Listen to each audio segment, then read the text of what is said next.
सारांश अग्रवाल,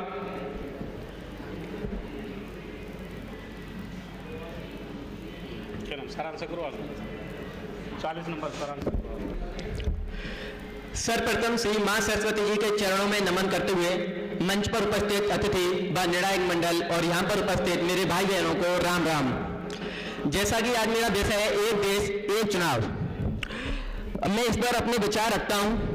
हेलो, हाँ, एक देश एक चुनाव आपने देखा होगा, जैसे कि एक देश एक चुनाव में लोकसभा के या राज्यसभा के चुनाव होते हैं तो उस केंद्र पर सबसे पहले देखा जाए तो बच्चे जो पढ़ते हैं, सबसे अनिवार्य शिक्षा, उस स्थान पर चुनाव कराए जाते हैं, जिससे कि बच्चे शिक्षा से वंचित रह जाते हैं और शिक्षकों की ड्यूटी लगाई जाती है।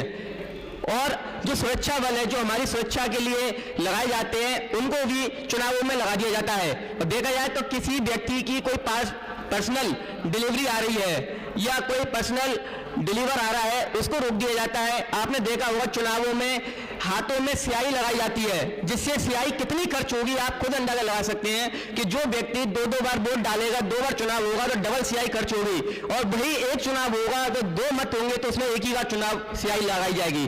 दूसरी बात देखा जाए तो इसके लिए बड़े बड़े सरकार के द्वारा विज्ञापन दिए जाते हैं अखबारों में, जिसकी कॉस्ट 10,000, 15,000, 20,000 होती है, और बड़े बड़े बैनर लगाए जाते हैं।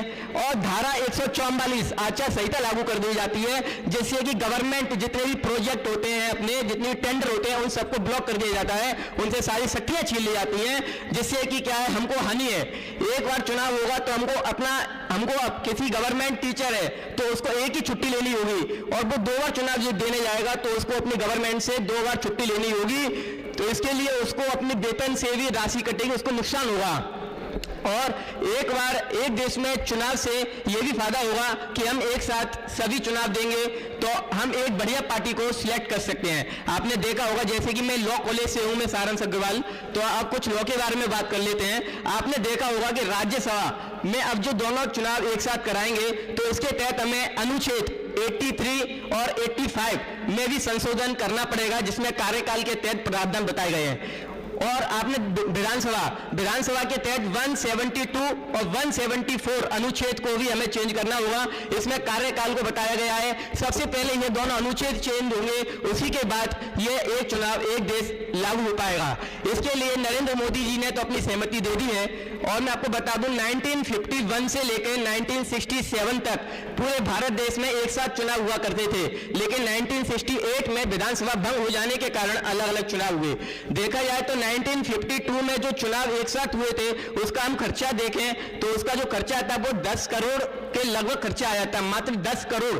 और देखा जाए 2019 का बजट देखा जाए तो 55,000 करोड़ से लेकर 60,000 करोड़ रुपए खर्च हुआ था, जिसका बोझ और किसी पे नहीं, हम जैसे लोगों पर ही है। हम जैसे जो लोग एक रुपए की टॉफी खरीदते हैं उस पर ही हम जीएसटी देते हैं, उसी रुपए से चुनाव होता है, तो इसमें हमारा ही नुकसान है।